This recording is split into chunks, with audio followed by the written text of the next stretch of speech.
Grande joie pour vous retrouver et de vous informer. Madame, Monsieur, bonjour et bienvenue à cette édition de la mi-journée sur Mondico Télévision.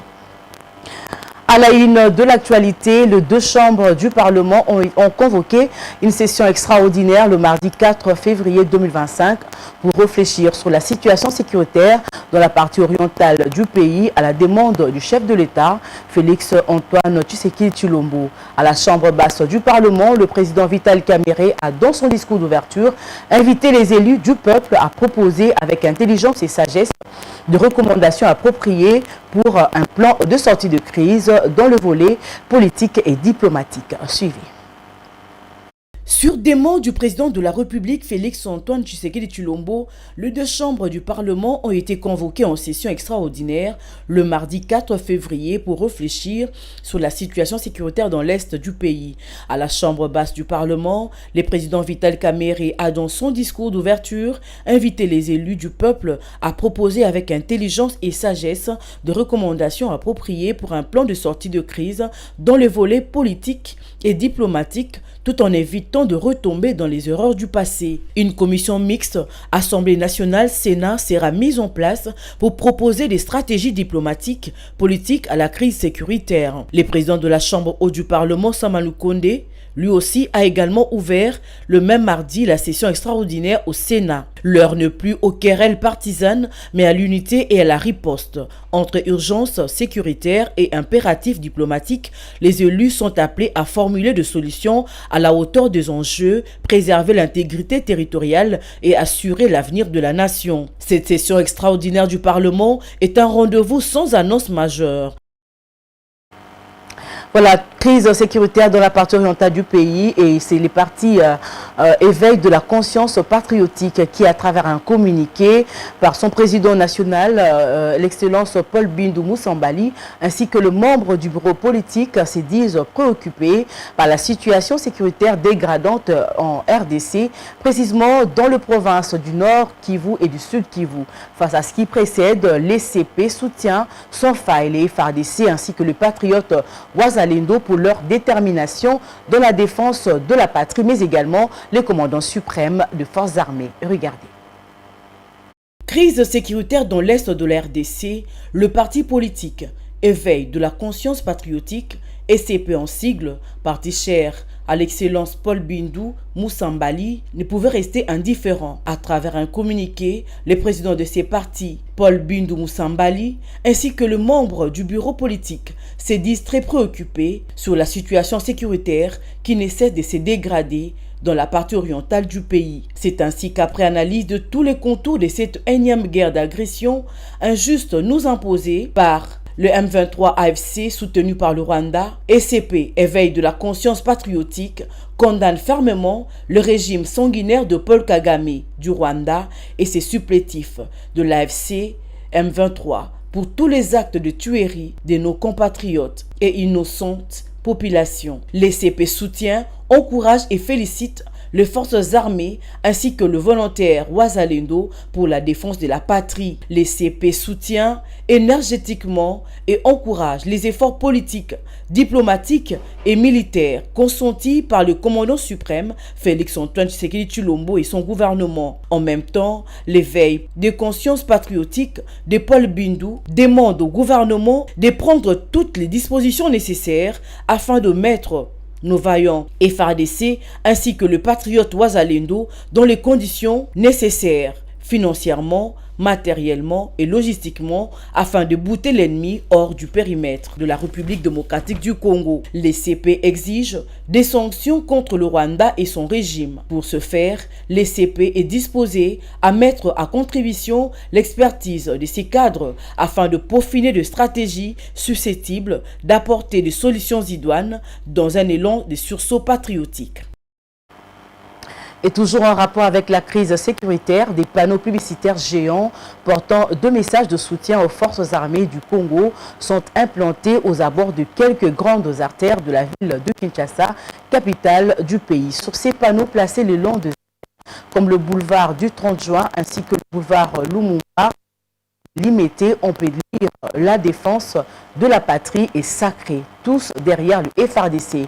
Ces messages d'appel au patriotisme et soutien à l'armée congolaise visent à rappeler aux Kinois qu'ils sont d'abord congolais et ont le devoir de soutenir les forces loyalistes qui combattent pour défendre l'intégrité du pays face à l'agression rwandaise dans la partie est de la République démocratique du Congo.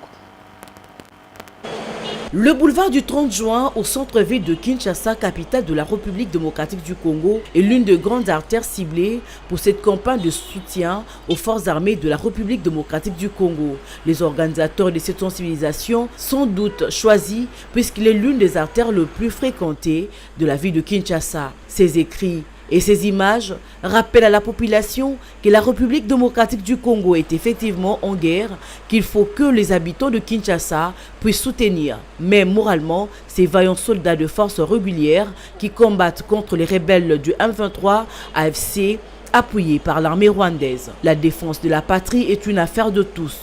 Les jeunes sont appelés à répondre à l'appel des autorités pour rejoindre les forces armées. Chaque fois qu'on passe et on voit des messages qui sont écrits sur ces panneaux, ça nous rappelle premièrement que nous sommes Congolais et que nous devons en fait rester attachés à notre patrie. Peu importe ce qu'on peut dire, peu importe ce qui peuvent se dire dans la bouche des autres, mais ça nous rappelle qu'on est Congolais et c'est de notre devoir de soutenir nos militaires, de soutenir l'armée face à cette attaque de l'Est. On dit l'avenir d'un pays et ça dépend des jeunes en fait. Et là, nous sommes face à une situation qui nécessite beaucoup plus de force et nous savons que c'est la jeunesse qui a cette vivacité, qui a encore de la force. C'est vraiment une très belle initiative et j'encourage le jeune, premièrement en tant que jeune aussi, à adhérer à l'armée pour soutenir bien sûr notre pays et combattre à côté de nos forces qui ne cessent de travailler chaque nuit et jour pour lutter contre cette agression. Devant certaines entreprises publiques, le message de soutien au chef de l'État et à l'armée régulière sont perspectives à l'entrée. Le souci est que le gouvernement gagne cette guerre imposée à la RDC par le Rwanda. Ces entreprises supposent que si le pays est en paix, même leur travail marchera bien. Non loin de cette entreprise, on retrouve un parti politique qui a installé un panneau soutenant les hommes en uniforme et leur commandant suprême. C'est une façon pour eux aussi d'encourager ces vaillants soldats qui combattent aux côtés de Wazalendo. Tous les moyens sont actuellement utilisés pour sensibiliser la population congolaise à soutenir les militaires engagés au front afin de les encourager à combattre jusqu'à récupérer les territoires occupés par l'armée rwandaise et leurs supplétifs du M23.